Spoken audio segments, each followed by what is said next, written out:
Hi guys, good morning. Napadaan naman ako dito sa kahabaan ng Bita, no? Galing ako ng Kalayaan Fight. Cancel yung Zumba sa ngayon. Kasama ko pa naman si Raj. Na-miss ko tuloy yung baby kay ko. Ayun, napansin ko si Kagawad. Kagawad, ano po yung Johnny Bandola Kagawad? Bandola. Bayola? Bandola. Bandola, ayun.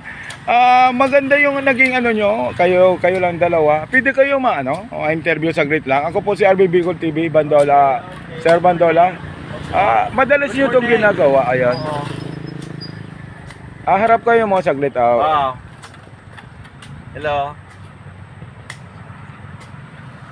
Ini, ipigigibot Tagalogin mo kasi ginagawa natin ayan. ito para malinis Ayun. ang sidewalk. Ayun, magilinis naman talaga Our yun. Lady's Village. Then, Oo, para hindi na ito dinadaanan ng tao dahil sa sobrang damo. itong catwalk nga, nga naman. Ngayon, tingnan mo, malinis na nga naman. Yan. Palagi din ako nadaan dito. At saka, at the same time, exercise na ito. Ayun, kahit pinagpapawisan ka na, sir, pero maganda rin. Mas maganda na ito. Oo, Instead na daily mag-walking Opo. Ito na yung ginagawa routine. natin. Ito yung pinaka-routine mo sa ginagawa sa araw-araw. Hindi naman ito kasi mga 2 oras na naman. Okay lang. Pero pawis na pawis ka na, parang naliligo ka na. 2 oras Kagawad naman. Bandola. Sa sunod naman Ayun. oras, sa sunod naman. Paunti-utay-utay lang. Pero Utay lang. pero nakita ko ba, Sir Bandola, talagang ang Kagawad dito napakasipag. Tingnan mo, linis na. Dati talagang parang ganito.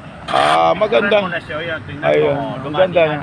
Dinadaanan na ng tao. Dati halos di ka makadaan dyan kasi nga sa damo, ang dami, kaka makakatakot kung may ahas din.